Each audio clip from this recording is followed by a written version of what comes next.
Olá, meus amigos, minhas amigas, meus irmãos, minhas irmãs, queridos companheiros e companheiras de jornada. É com imensa satisfação que estamos chegando aqui mais uma vez para mais um momento de estudo, mais um momento de reflexões acerca do Evangelho de Jesus, à luz da doutrina espírita.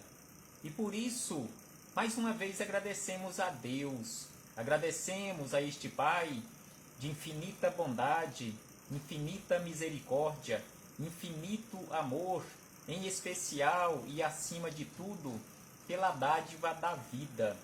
Agradecemos a Jesus de Nazaré, nosso Mestre e Senhor, guia e modelo para toda a humanidade, pelos belíssimos ensinamentos que ele nos deixou de forma exemplificada. Não podemos deixar de agradecer aos espíritos amigos pelo amparo, pela proteção, pela assistência que sempre tem nos dado ao longo da nossa trajetória. E a todos vocês, irmãos e irmãs de jornada, que constantemente estão aqui conosco nesta página virtual, para juntos estudarmos o Evangelho do Senhor Jesus. Sejam todos bem-vindos, sejam todas bem-vindas, em nome do Senhor Jesus. E hoje, aqui nos encontramos para estudarmos mais um capítulo do livro Palavras de Vida Eterna, de autoria do Espírito Emmanuel e Chico Xavier, o capítulo de número 43, que tem como título Na Mediunidade. No nosso último encontro, nós estudamos o capítulo de número 42, que também foi acerca do assunto mediunidade, no serviço mediúnico. Então hoje estudaremos acerca de mediunidade mais uma vez. Mas antes de começarmos os nossos estudos, as nossas reflexões com Emmanuel, com Chico Xavier, com Jesus, com Paulo de Tarso, com Kardec, ouviremos uma música para a nossa harmonização, e logo na sequência faremos uma leitura do livro Pai, Perdoa-lhes, e na sequência as nossas reflexões aqui do capítulo 43 com Emmanuel e Chico Xavier. Ouçamos esta belíssima música, que é exatamente um hino a Emmanuel. Cantam os pássaros nas matas, brilham as estrelas no infinito, correm os rios em cascadas sobre os seus leitos de granito. Cantam o sol, também a lua, cantam a terra, o céu e o mar. Para mim não há maior felicidade em poder também assim cantar. Viva Jesus, nosso Mestre e Senhor. Viva Emmanuel, nosso guia e protetor. Viva Kardec, o codificador do Espiritismo, a doutrina do amor. Este conjunto de beleza que nos encanta e nos seduz, vozes de toda a natureza, sob a regência de Jesus. Essa bendita sinfonia que exemplifica o amor, o universo vibra e canta noite e dia em louvor ao nosso Criador.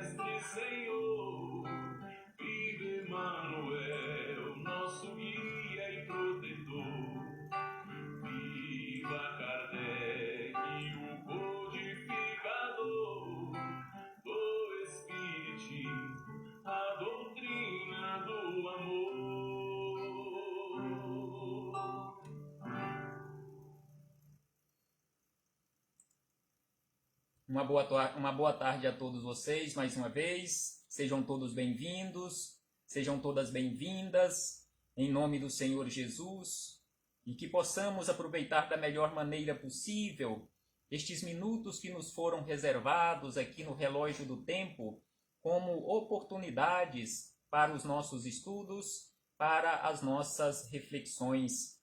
Então, como havíamos dito no início, hoje estudaremos mais um capítulo do livro Palavras de Vida Eterna, o capítulo de número 43, que tem como título Na Mediunidade. Mas antes de começarmos aqui as reflexões com Emmanuel e Chico Xavier, faremos mais uma vez leitura do livro Pai, Perdoa-lhes, de autoria do Espírito Irmão José e Carlos Bacelli. E o título do capítulo 43, também é o capítulo 43 deste livro Pai, Perdoa-lhes, é exatamente Tais pessoas existem.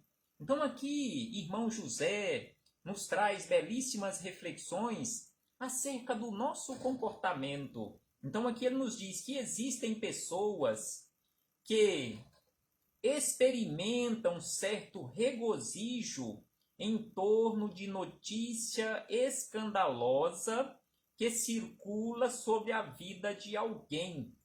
Então aqui prestemos atenção nesta afirmativa correta de Irmão José, onde ele nos diz que muitos de nós ficamos felizes, regozijamos com notícias escandalosas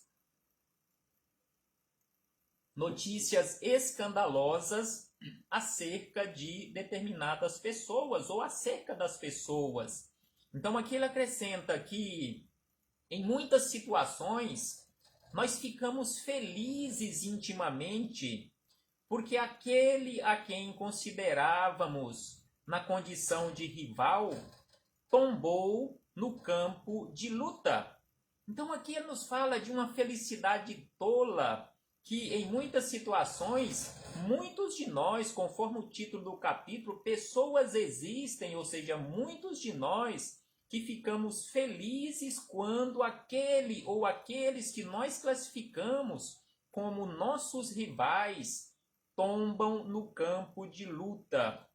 E ainda ele diz que as palavras com as quais por vezes costumam lamentá-lo na queda não correspondem aos sentimentos que ocultam, que são sentimentos que de certa maneira concorrem para impeli-lo à derrocada.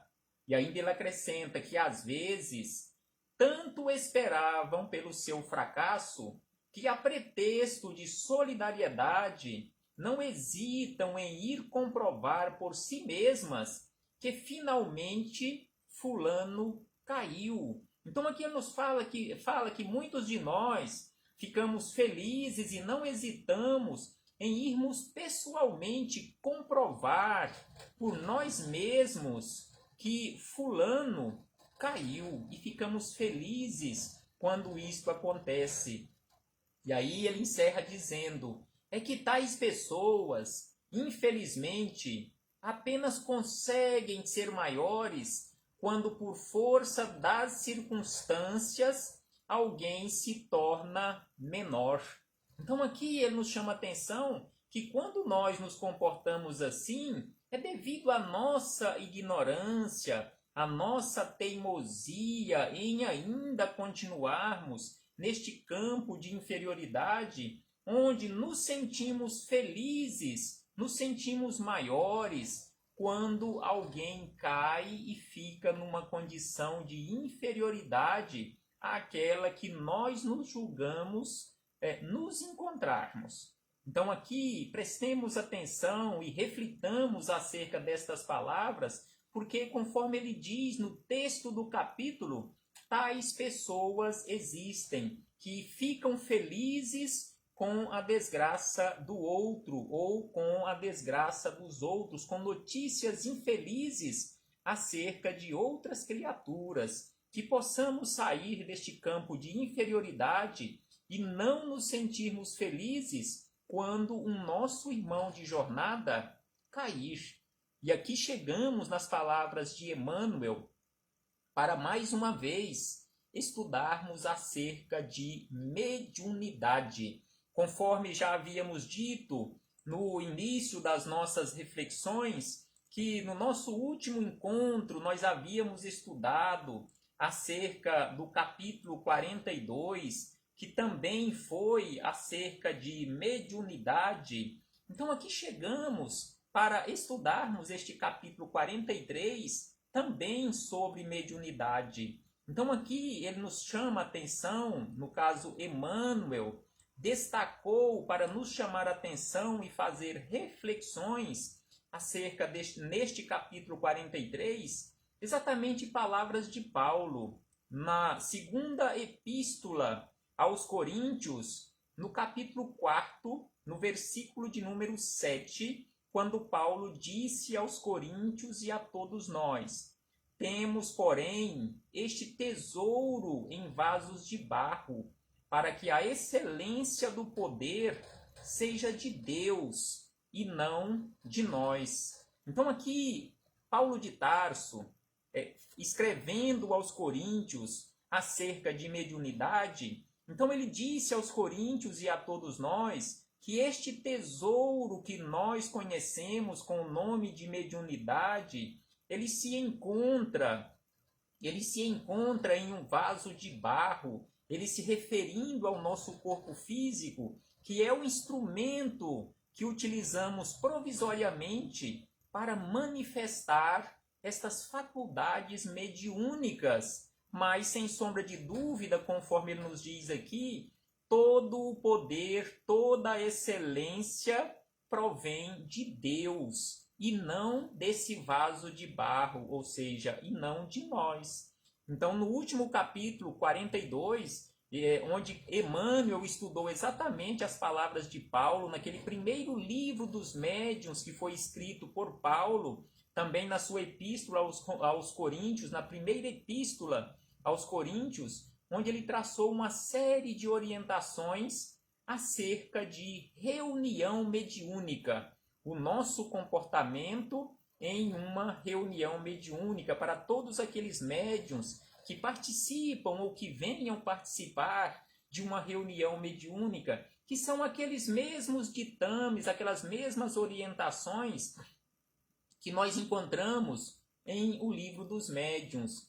1860 anos depois, veio Kardec para ampliar as orientações de Paulo aos coríntios, trazendo o Livro dos Médiuns como orientação, como roteiro seguro para todos aqueles que venham trabalhar mediunicamente. E aí chegamos nas reflexões de Emmanuel, neste capítulo 43, quando ele teceu reflexões acerca destas palavras de Paulo sobre mediunidade. Então ele nos diz o seguinte: utilizando as faculdades mediúnicas de que foste dotado, não te esqueças que você funciona à guisa de refletor, cujo material de estrutura nada tem de comum com a luz que retrata. Então aqui ele se referindo àquele vaso de barro, onde se manifesta, através do qual se manifesta estas luzes da mediunidade. Então ele nos chama a atenção que as faculdades mediúnicas de que foste dotado, não podemos de forma alguma, em momento algum, nos esquecermos que funciona à guisa de refletor cujo material de estrutura nada tem de comum, ou seja, a estrutura do nosso corpo, este material, simbolicamente falando, este vaso de barro, nada tem de comum com a luz que refletimos através destas faculdades que conhecemos, faculdades medianímicas. E para aqueles que ainda não conhecem o que seja mediunidade, o que seja um médium, o médium nada mais é que aquele medianeiro. Então a palavra médium, ela provém do latim, que significa meio intermediário, ou seja, pessoa que pode servir de intermediária entre o espírito e o homem, entre o mundo espiritual e o mundo material. Por isso a palavra médium é aquele que está no meio, é aquele que serve de ponte para ligar o plano espiritual com o plano material. E mediunidade nada mais é que a faculdade exercida pelos médiuns, da mesma forma que a mediunidade séria, conforme anotou Kardec lá no livro dos médiuns, a mediunidade séria no livro dos médiuns e também no Evangelho segundo o Espiritismo, que a mediunidade séria não pode ser e não será jamais uma profissão. Então aqui Kardec teve a preocupação de nos orientar acerca de mediunidade, que mediunidade não é uma profissão. Eu não posso usar a mediunidade, que é um instrumento de aperfeiçoamento, em primeiro lugar, para mim mesmo e para as outras criaturas que estão à minha volta. Eu não posso usar isso aí como um instrumento para ganhar dinheiro. Da mesma forma que Kardec também anotou, lá em O Evangelho segundo o Espiritismo, no capítulo 26º, no item 9º, que a mediunidade não é nenhuma arte, nenhum talento, por isto ela não pode tornar-se uma profissão.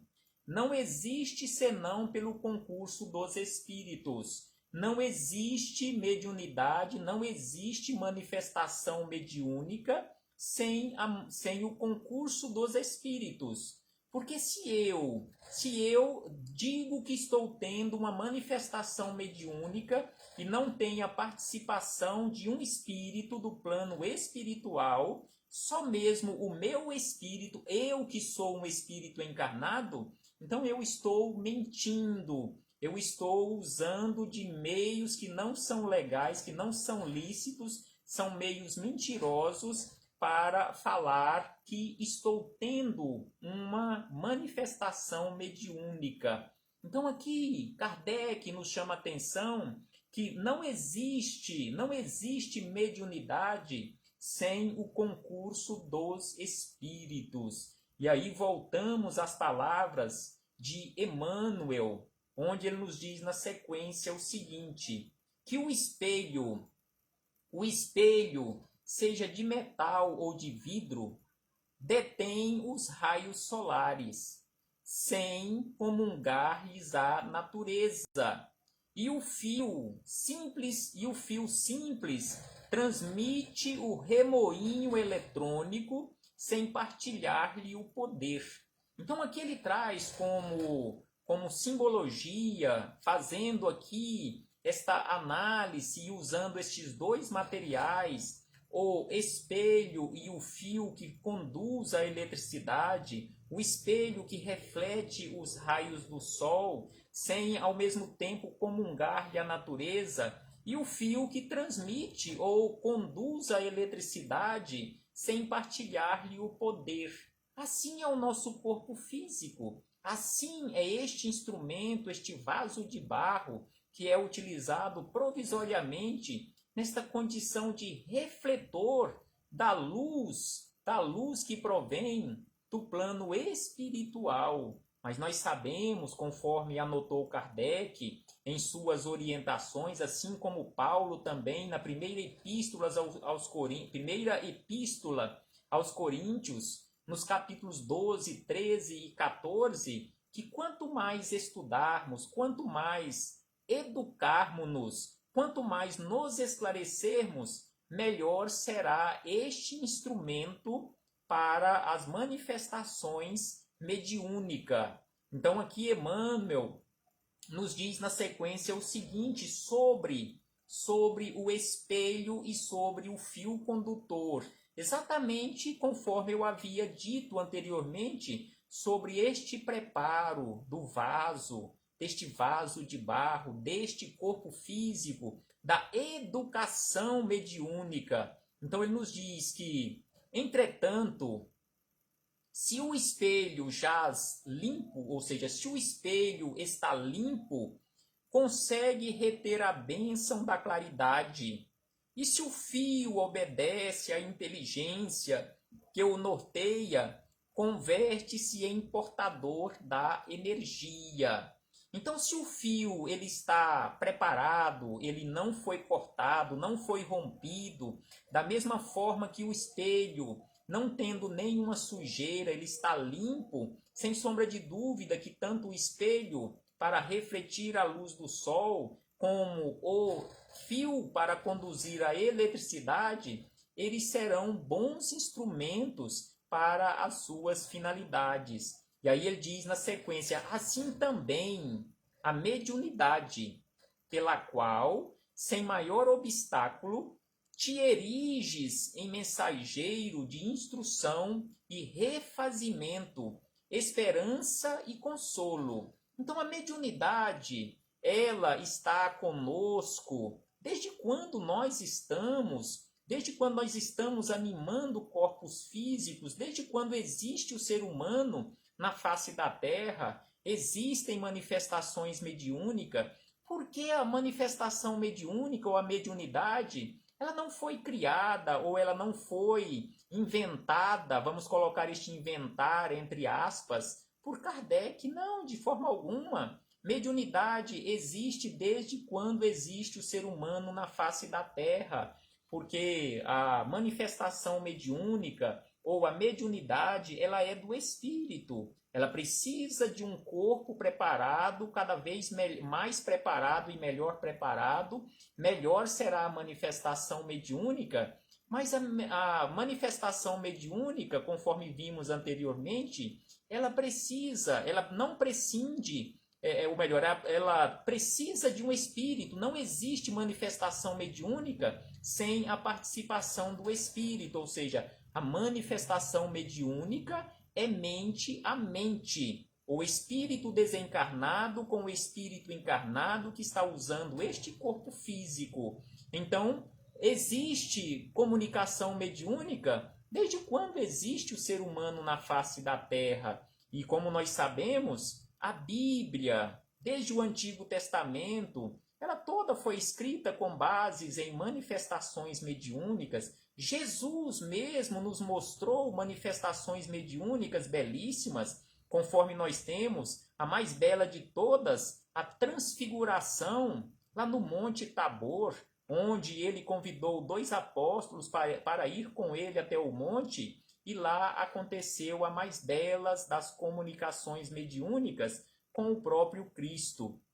Então aqui Emmanuel nos fala que assim é a mediunidade bem preparada, a mediunidade educada, é este mensageiro de instrução e refazimento para toda a humanidade, esperança e consolo. Através dela, ou seja, através da mediunidade, recolhe-os o influxo da esfera superior sem compartilhar-lhe a grandeza, mas, se guardas contigo humildade e correção, converter-te-ás no instrumento ao socorro moral de muitos. Então aqui ele nos chama a atenção para aquela necessidade de nós compartilharmos, a grandeza desses influxos da esfera superior. Nós precisamos, sem sombra de dúvida, nos comportarmos com humildade e correção, e assim nós nos converteremos verdadeiramente em instrumento ao socorro moral de muitos, em primeiro lugar, de nós mesmos, porque a mediunidade não é, e jamais foi, e jamais ela será tratada desta forma, como sendo instrumento de sofrimento ou instrumento de castigo ao medianeiro. Não, de forma alguma. A mediunidade é instrumento de esclarecimento, neste caso, instrumento de luz para o medianeiro. E aí Emmanuel nos acrescenta o seguinte: todavia, assim como às vezes o espelho se turva e o fio se rompe, exigindo reajustamento, também a força mediúnica em tua alma é suscetível de rupturas diversas, reclamando trabalho restaurativo. Então, naquela simbologia que Emmanuel utilizou no início dessas reflexões, do espelho que reflete a luz do sol, que quanto mais limpo, melhor ele refletirá a luz do sol, assim como o fio condutor de energia, ele não conseguirá cumprir o seu papel se ele for rompido em um determinado ponto, mas quanto mais limpo for o espelho e quanto melhor for aquele fio condutor, melhor eles cumprirão as suas tarefas. Assim é a força mediúnica, conforme ele nos diz que em muitas situações, essas forças mediúnicas, devido ao não preparo adequado do instrumento, que é este vaso de barro, que recebe estas forças mediúnicas, essa luz do plano espiritual, pode sofrer rupturas e que vai exigir trabalho restaurativo para que realmente ele possa se transformar em um instrumento adequado. E conforme Emmanuel nos diz, em uma questão do livro O Consolador, que a primeira e maior necessidade do médium é a sua evangelização. Que o melhor médium, que o bom médium, é aquele médium evangelizado. Então é preciso, independentemente do tipo de mediunidade que você esteja exercitando aqui na Terra, independentemente da tarefa que você esteja realizando, independentemente de você saber ou não que você está utilizando alguma faculdade mediúnica, é preciso que busquemos, à luz do Evangelho, a educação. E aí voltamos mais uma vez às palavras, fora aqui dos estudos com Emmanuel, agora palavras de André Luiz, no livro Nos Domínios da Mediunidade, um belíssimo livro de estudo acerca de mediunidade, onde André Luiz, lá no capítulo 16 do livro Nos Domínios da Mediunidade, ele nos fala sobre o mandato mediúnico, que o mandato mediúnico reclama ordem, segurança e eficiência.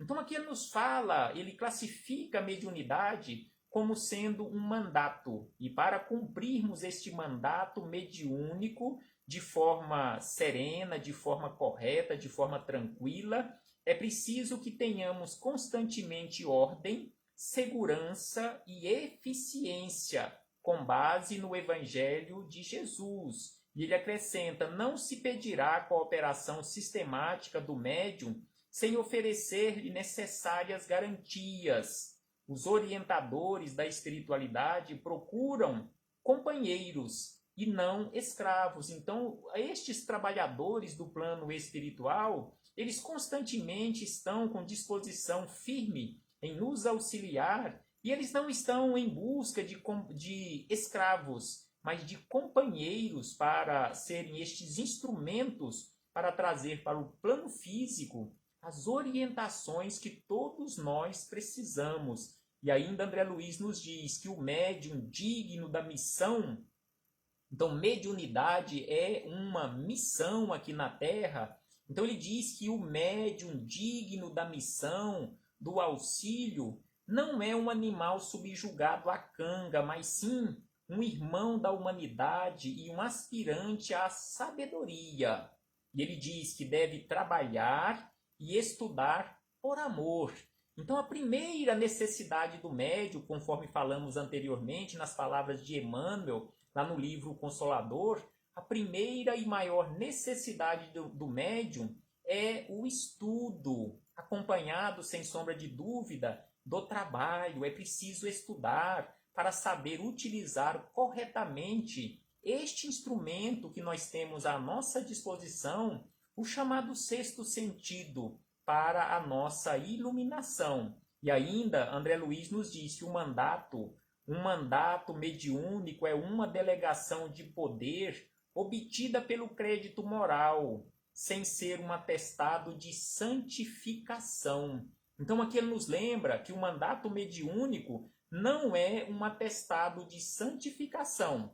Muitos de nós, quando estamos próximos ou convivemos em centros espíritas com médiuns que trabalham ostensivamente com alguma faculdade mediúnica, ainda devido à nossa ignorância, nós os santificamos. Não, de forma alguma. É um companheiro de jornada. É um companheiro de jornada que trouxe aquele instrumento a mais para lhe auxiliar e auxiliar os outros. Mas ele ainda não é um santo, conforme ele fala aqui, não é um atestado de santificação. E aí, fechamos este parêntese aqui com André Luiz para voltarmos às palavras de Emmanuel, onde ele nos diz o seguinte: não te afastas assim ao desânimo ou à negação, se essa ou aquela dificuldade aparece na obra do intercâmbio. Como nós sabemos, a maioria dos médiuns que nós temos notícias aqui na face da Terra, que já passaram por aqui ou que estão por aqui ainda, normalmente eles vivem uma vida de bastante dificuldade. Então, sem sombra de dúvida, conforme ele nos fala aqui, não é motivo para desânimo se surgirem estas dificuldades. E aí ele acrescenta que o erro, no clima da sinceridade, é sempre lição. Então, se você conhece um médium que trabalha ostensivamente e que mesmo assim ele errou, pegue isto como uma verdadeira lição, porque ele ainda não é santo. Não, de forma alguma, não fique de mal ou não fique julgando aquele companheiro que errou pelo fato de ele ter uma faculdade mediúnica ostensiva. Não, de forma alguma. Ele é um companheiro de jornada, ele é um irmão suscetível a erros assim como nós. E aí Emmanuel encerra estas belíssimas reflexões nos dizendo o seguinte: afervora-te no trabalho do bem e recolhe-te à humildade do aprendiz atencioso e vigilante. Então aqui ele nos fala que trabalhar com mediunidade tem essa necessidade de estarmos trabalhando constantemente no bem e nos recolhendo à humildade do aprendiz atencioso e vigilante. Aqui ele nos fala sobre a atenção e a vigilância conforme Jesus nos pediu, gastando severidade contigo, sendo severo para conosco e benevolentes para com os outros. Via de regra, nós invertemos esta lógica. Nós somos benevolentes para conosco e somos severos para com os outros. Então aqui ele nos chama a atenção que é necessário que nós guardemos a severidade para conosco, mas prestando atenção e tendo cuidado para não sermos carrascos para conosco e benevolentes para com os outros companheiros de jornada, porque qualquer dom da luz divina na obscuridade do ser humano, qual se expressa na conceituação do apóstolo Paulo, é um tesouro em vaso de barro para que a excelência do poder seja de Deus e não de nós. Assim iniciou Emmanuel estas belíssimas reflexões com esta frase de Paulo de Tarso, que este tesouro que provém do plano espiritual tem à sua disposição um vaso de barro, um corpo físico como instrumento. E para encerrarmos as nossas reflexões neste momento acerca de mediunidade, prestemos atenção nestas palavras do espírito Hamed, que nós encontramos lá no livro Renovando Atitudes, quando o espírito Hamed também falou sobre mediunidade, onde Hamed classificou mediunidade como sendo simplesmente mais um sentido. Simplesmente um sentido. Então ele nos diz o seguinte, que faculdade comum a todos é o sexto sentido. Então aqui ele nos chama atenção, assim como Kardec deixou bem claro em O Evangelho segundo o Espiritismo, e especialmente em O Livro dos Médiuns, que todos nós somos médiuns, em um grau maior ou menor, de acordo com a tarefa. E aí vem Hamed e nos diz que faculdade, ou seja, mediunidade, é uma faculdade comum a todas as criaturas humanas na face da Terra. É o nosso sexto sentido. Sentido que capta, então a mediunidade é um sentido que capta, interpreta, organiza, percebe e sintetiza os outros 5 sentidos. Então aqui ele fala que os outros 5 sentidos estão aqui contidos também dentro da mediunidade. E aí ele diz que também conhecida como intuição ou inspiração. É ela que define nossa interação com o mundo físico e espiritual. Então é a mediunidade ou esta intuição ou inspiração, é ela que define a nossa interação, o nosso relacionamento, mundo físico, mundo espiritual ou físico-espiritual. Fenômeno espontâneo. Não existe mediunidade forçada. Quando se diz nos centros espíritas ainda equivocadamente, você precisa desenvolver a mediunidade. Não, de forma alguma. Você precisa estudar para saber como e por que funciona, como funciona e por que funciona assim ou assado a mediunidade. É preciso educação mediúnica. Conforme Hamed nos diz, é um fenômeno espontâneo. Não se deve forçar uma comunicação mediúnica. É fenômeno espontâneo ligado a predisposições orgânicas. Conforme o apóstolo Paulo disse, esse vaso de barro, ou seja, o nosso corpo físico, quando ele é formado para servir também de instrumento à mediunidade, ele já vem com alguma coisa diferente, com essa predisposição orgânica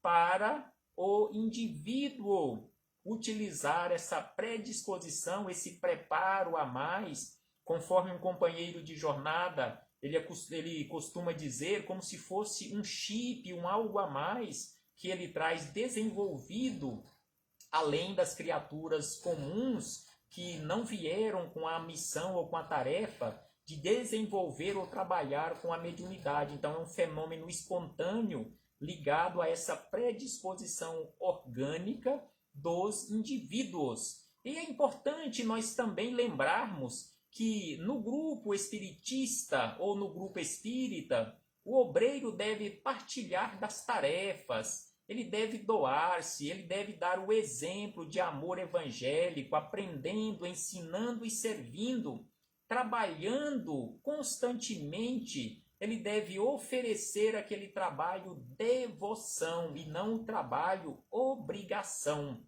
Que possamos refletir acerca disto e, acima de tudo, estudar. Todo e qualquer médium, ele precisa estudar e vivenciar. Para boa sintonia mediúnica, estudar e vivenciar são 2 verbos que em mediunidade naturalmente devem se completar. O médium ideal, nos informam os espíritos amigos, que o médium ideal é o que une conhecimento e prática. Não há técnica de sintonia mediúnica que supere a da bondade espontânea. Então não existe uma técnica para esta boa sintonia, a não ser a da bondade espontânea. Então estudar e vivenciar são 2 verbos que não podem andar separados na prática mediúnica. E se queremos a companhia dos bons espíritos, é preciso que nos esforcemos para nos assemelharmos a eles. Se nos assemelharmos a eles, com certeza nós teremos a companhia deles, já que semelhante atrai semelhante. Muito obrigado a todos. Paz aos nossos corações e até breve. Até breve, quando aqui retornaremos para darmos continuidade aos nossos estudos e às nossas reflexões acerca do Evangelho de Jesus, à luz da doutrina espírita. Paz do Cristo conosco sempre. Muito obrigado a todos.